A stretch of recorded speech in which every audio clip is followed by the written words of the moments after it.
Sir ఇప్పుడు మన కొడాలి నాని గారిపై అనుచరులపైన మన కేసు వేయడం జరిగింది. ఏదైతే రావి వెంకటేశ్వరరావు గారు ఏదైతే వాళ్ళ షాప్ మీద పెట్రోల్‌తో దాడి చేశారో, ఎవరైతే 9 మందున్నారో, గతంలో అరెస్ట్ చేయడం జరిగింది. ఇప్పుడు వాళ్ళందరిని అరెస్ట్ చేసి ఇప్పుడు పెద్దకోరపాడు స్టేషన్‌కి తరలించడం జరిగింది.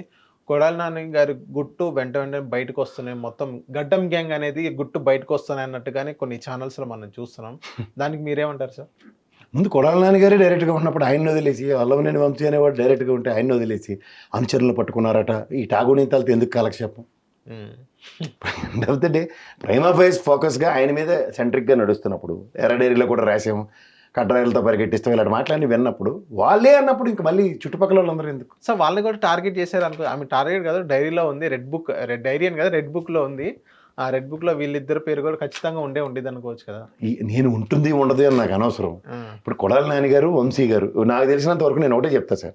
తెలుగుదేశం ఆఫీస్ మీద ఆ రోజు అటాక్ జరిగి గన్నవరంలో, ఆ ఆఫీస్‌ని ధ్వంసం చేసిన ఘటనలో ఎవడు చేశాడో ఆళ్ళని ఐడెంటిఫై చేసిన తర్వాత దాని వెనకాతల కాన్స్పిరసీ థియరీ దేనికి? హ్మ్. అది ఎవరికైనా ఒకటే.